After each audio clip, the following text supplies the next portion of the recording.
მოგესალმებით, ძვირფასო კოლეგებო. როგორც ვიცით, დარბაზში უმეტესად ენდოკრინოლოგები ვართ შეკრებილები და ყველა ვიცით, რომ ჩვენი დარგი შეისწავლის ჰორმონებს, მეტაბოლურ ცვლას, აი ამ ბალანსის დარღვევას, მაგრამ სხვანაირად და სხვა კუთხით თუ შევხედავთ, ჩვენ შეიძლება წარმოვდგეთ ეგრეთ წოდებული ქრონიკული დაავადებების სპეციალისტებად, იმიტომ რომ ენდოკრინული დაავადებების 80-90% ეს არის ქრონიკული დაავადება. და აქედან დაახლოებით 60-70% პაციენტების საჭიროებს მკურნალობას მთელი ცხოვრების მანძილზე. ეხლა ამას სხვა კუთხით თუ შევხედავთ და შევხედავთ პაციენტის მდგომარეობიდან, პაციენტი არის ავად, აქვს რაღაცა გარკვეული სიმპტომატიკა, რომელიც საკმაოდ აწუხებს და მოდის ექიმთან იმისთვის, რომ ნახოს სარგებელი, განკურნება, საშველი ასე ვთქვათ, ხო, ვუშველოთ ამ პაციენტს, განკურნოთ ისინი.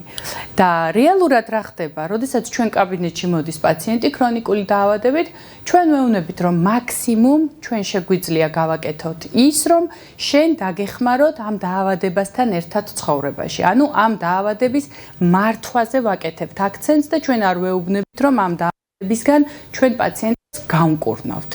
რაც დამეთანხმებით, ყველა სხვა იმ, ვთქვათ, ჰორმონალური ბალანსის დარღვევა იქნება თუ მეტაბოლური ბაზისის მოშლა ორგანიზმში, ამასთან ერთად არის უდიდესი სტრესი პაციენტისთვის და თუ ჩვენ სამედიცინო ბაზებს გადავხედავთ, აქცენტს გავაკეთებთ რომელიმე ფსიქოემოციურ დარღვევაზე, ვთქვათ, შფოთვით აშლილობაზე, დიდ სამედიცინო ბაზებს შევისწავლით და მივუთითებთ შფოთვითი აშლილობას ამბულატორიულად ქრონიკული ენდოკრინული პათოლოგიის მქონე პაციენტებში, ენის შეზღუდვის გარეშე ვეცდებით, რომ აი ეს პაციენტების ჯგუფი მოვნახოთ, რა ტიპის კლინიკური კვლევებია ჩატარებული და რამდენია, მივიღებთ ესეთ შედეგს.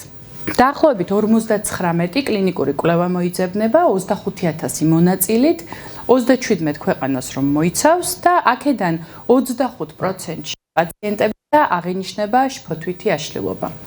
დამეთანხმებით, რომ ეს პატარა ციფრი არ არის და ამის საფუძველზე შეგვიძლია ვთქვათ, რომ ენდოკრინული პათოლოგიების მქონე პაციენტებში სხვა დანარჩენ პოპულაციასთან შედარებით შფოთვითი აშლილობა და ზოგადად ფსიქოემოციური აშლილობები გვხვდება შედარებით მაღალი სიხშირით.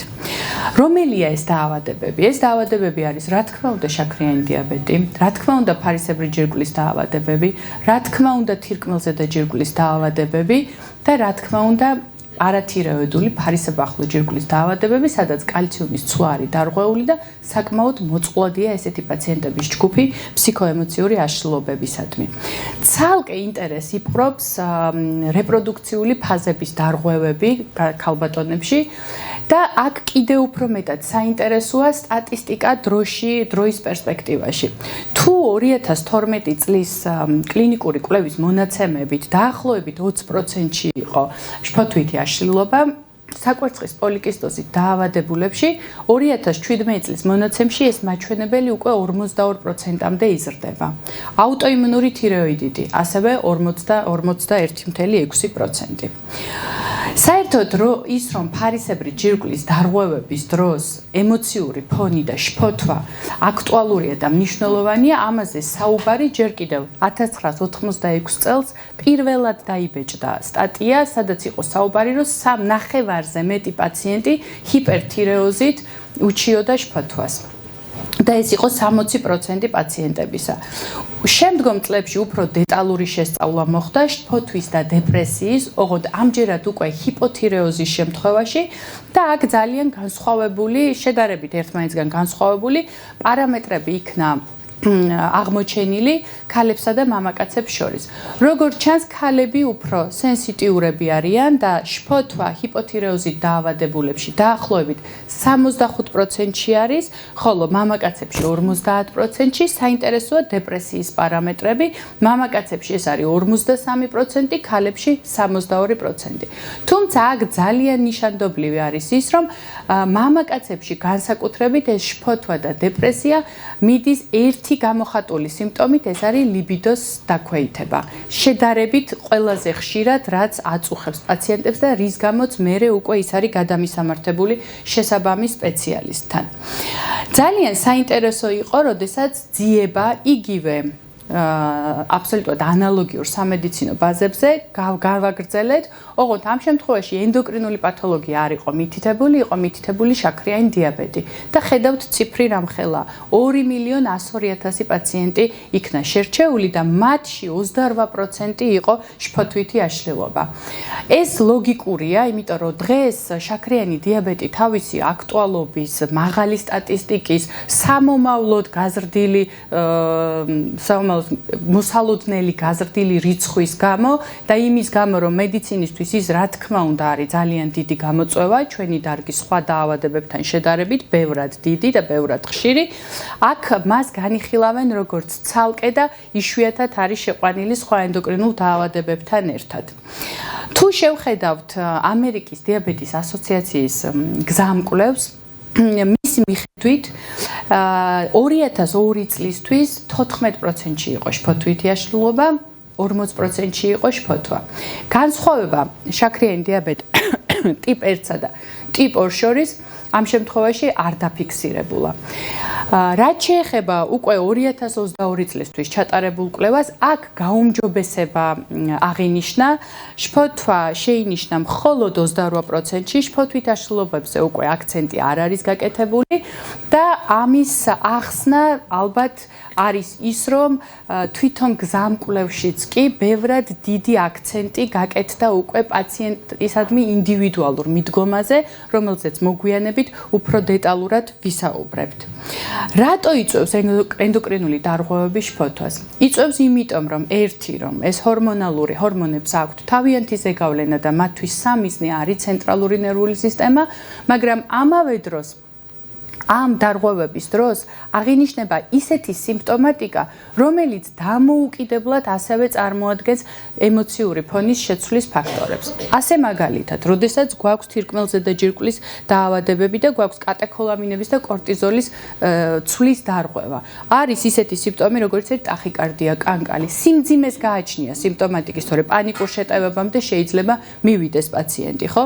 თიროიდული ჰორმონების დისბალანსის დროს ადრენერგული ტონუსი იცვლება და ეს სიმპტომატიკაც სტრესულია ნერვული სისტემისთვის. კალციუმის ცვლა, რომელიც გულის რითმის დარღვევითაც მიმდინარეობს, გლუკოზის მეტაბოლიზმის დარღვევების დროს განსაკუთრებით ჰიპოგლიკემია, რომელიც ძალიან დიდ შფოთვას და შიშებს ბადებს პაციენტებში, სიმპათოადრენალური ჰიპერაქტივობა, როცა შეინიშნება, ხო? და ნუ რა თქმა უნდა რეპროდუქციული გარდატეხის ფაზები, რომლისადმიც ქალები ძალიან გრძნობიარეები არიან ემოციურად. რატომ არის მნიშვნელოვანი ემოციური კეთილდღეობა? ვართ ენდოკრინოლოგები, ვუმკურნალოთ ენდოკრინულ დისბალანსს. რატომ გვეხება ეს ჩვენ და რატომ უნდა გავაკეთოთ ამაზე აქცენტირება?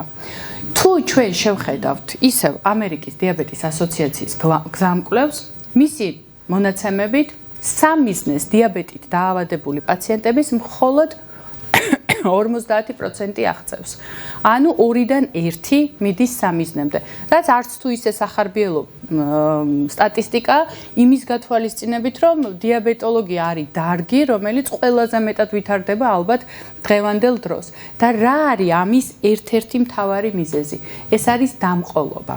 პაციენტი, რომელმაც მიიღო ინფორმაცია, რომ შენ მთელი ცხოვრება ავათხარ და რომელიც უნდა დაგთანხმდეს, რომ მიიღოს მთელი ცხოვრების განმავლობაში მედიკამენტი.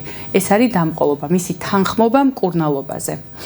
აქედან გამომდინარე, თუ შაქრიანი დიაბეტის მართვის გზამკვლევი ადრე უფრო მეტად აქცენტირებული იყო ფარმაკოთერაპიაზე და ამ კუთხით პაციენტის მართვაზე, დღეს ელემენტარულად მოცულობას რო გადავხედოთ, გვერდების რაოდენობა რო დავთვალოთ, ვნახავთ, რომ ინდივიდუალური მიდგომის, აი ეს ეგრეთ წოდებული ჰოლისტური მიდგომა, ბევრად მოიცავს თითქმის ნახევარს აი ამ გზამკვლევის და რა არის ეს ინდივიდუალური მიდგომა? ინდივიდუალური მიდგომის ყველა პუნქტი და რეკომენდაცია მიმართულია მხოლოდ პაციენტისკენ, რომელიც დგას ცენტრში, რომელიც არის ყველაზე მნიშვნელოვანი და რომელიც გულისხმობს ერთ ყველაზე მთავარს, მაქსიმალურად შევუქმნათ ემოციური კეთილდღეობა პაციენტს.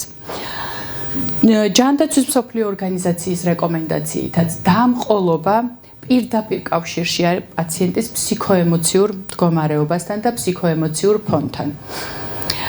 ენდოკრინული პათოლოგიები, როდესაც გვაქვს და ენდოკრინული დაავადებები, ჩვენი კომპეტენცია არის ვუმკურნალოთ ჰორმონალურ დისბალანსს, მოვაწესრიგოთ მეტაბოლური დარღვევები და საკმარისია თუ არა ეს იმისთვის, რომ ეს ფსიქოემოციური აშლილობა მოვიდეს მწყობრში. მთელი რიგი კლინიკური კვლევები თითოეულ იმ დაავადებაზე, რომელზეც აქცენტირებაა განსაკუთრებით გაკეთებული, გვეუბნება, რომ ეს საკმარისი არ არის.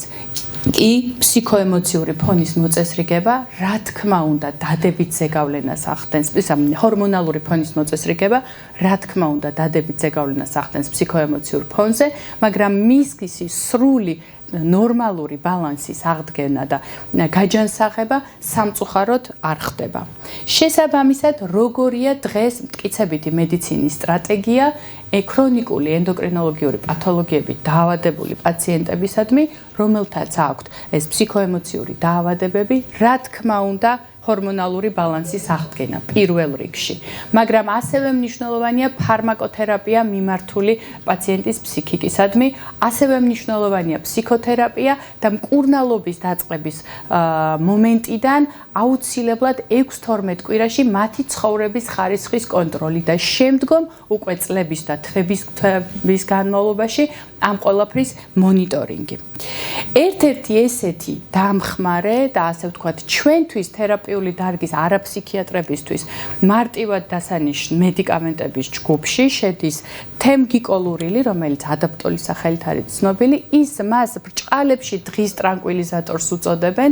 რატომ დღის ტრანკვილიზატორი? იმიტომ რომ სხვა ტრანკვილიზატორებისგან განსხვავებით ის არ მოქმედებს ერთ-ერთ ყველაზე მთავარ ასპექტზე და პაციენტისთვის დისკომფორტის მომტანზე, ეს არის შრომის უნარიანობა, არ იწვევს მოთენთილობას, სისუსტეს, კონცენტრაციის დარღვევას და რაც მე პირადად და ალბათ თქვენ, მე ძალიან მომწონს და ალბათ თქვენც, არის ის, რომ მისი ეფექტურობა იწყება პირველი მიღების მომენტიდან და შეგვიძლია დავნიშნოთ სიტუაციური შფოთვის დროს. ანუ ერთჯერადად, როცა არის კონკრეტული სიტუაციური შფოთვა. თუ არის შედარებით დაბალი დოზირებით, ეს არის 300 მგ დოზირებით და თუ არის შფოთვითი აშლილობა, რა თქმა უნდა, მკურნალობა ხდება უფრო ხანგრძლივად და უფრო დიდი დოზირებით, ეს არის 500 მგ 2-3 დღეში.